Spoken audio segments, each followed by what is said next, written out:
माझी अशी मागणी आहे की पहिल्या टप्प्यामध्ये सरकारनं 75% अनुदानावरती आमच्या मेंढपाळांना अशा पद्धतीचा ट्रॅक्टर उपलब्ध करून द्यावा।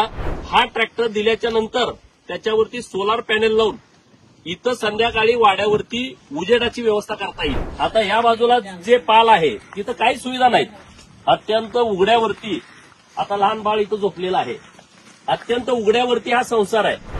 आज मुंबईला जात असताना वाटेमध्ये आमच्या धनगर समाजाचे मेंढपाळ बांधव यांची रावटी मायनीमध्ये पडलेली दिसली। मेंढपाळाचं जीवन अतिशय खडतर आहे। दिवसभरामध्ये सकाळी वाड्यावरून मेंढ्या सोडल्याच्या नंतर संध्याकाळी परत वाड्यावर यायचं म्हटलं तर किमान 30 ते 35 किलोमीटर आमचा मेंढका चालतो आणि वर्षातले 10 महिने, कमीत कमी 8 महिने आणि जास्तीत जास्त 10 महिने मेंढपाळ हे भटकंती करत असतात।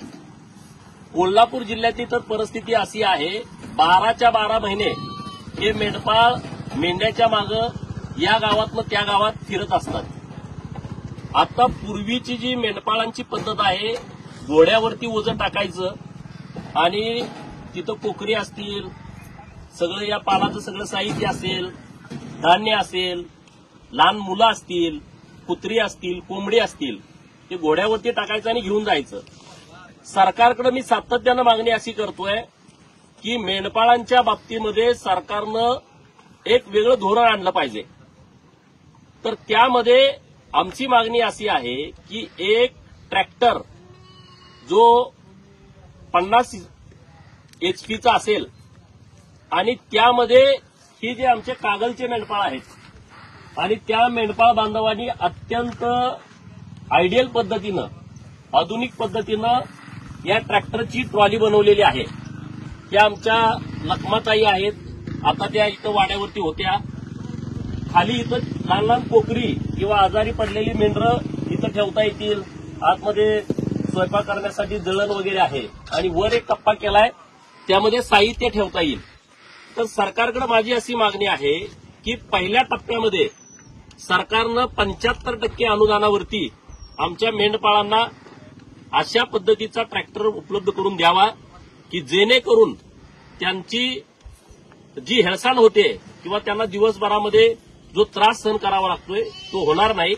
हा ट्रॅक्टर दिल्याच्या नंतर त्याच्यावरती सोलार पॅनेल लावून इथं संध्याकाळी वाड्यावरती उजेडाची व्यवस्था करता येईल। आता ह्या बाजूला सर्व कोकरी आहेत, जे रानामध्ये जात नाहीत, त्यांना इथं बांधूनच खायला घालावं लागतं। आता ह्या बाजूला जे पाल आहे तिथं काही सुविधा नाहीत, अत्यंत उघड्यावरती आता लहान बाळ इथं झोपलेलं आहे, अत्यंत उघड्यावरती हा संसार आहे। हे कोल्हापूरचे मेंढपाळ आहेत, यांच्याकडे बऱ्यापैकी हे पाल तर व्यवस्थित आहे, परंतु माणदेशातला जो मेंढपाळ आहे त्यांच्याकडे अशा पद्धतीचं पाल सुद्धा नाही। आता हा एक ट्रॅक्टर झाला, तिकडे एक दुसरा वाडा आहे तिकडच्या बाजूला, आणि तो पण ट्रॅक्टर अत्यंत व्यवस्थितपणे त्याची बांधणी करून घेतलेली आहे। तिथं पण कोकरा पुढं सगळे त्या पालामध्ये बसवलेले आहेत। तर मायबाप सरकारकडे माझी एवढीच विनंती आहे की मेंढपाळांच्या जीवनामध्ये बदल व्हावा आणि त्यांच्या या व्यवसायामध्ये आधुनिकीकरण यावं, नाविन्य काहीतरी त्यांच्या या व्यवसायामध्ये यावं, अशा पद्धतीची सरकारनं धोरणं राबवली पाहिजेत। सरकार तर मेंढपाळांच्या बाजूने प्रयत्न करतंय, परंतु आज मला इथं जाताना हा वाडा दिसला आणि त्यांनी त्यांच्या संकल्पनेतून एक नवीन ट्रॅक्टरची व्यवस्था या व्यवसायामध्ये केलेली आहे।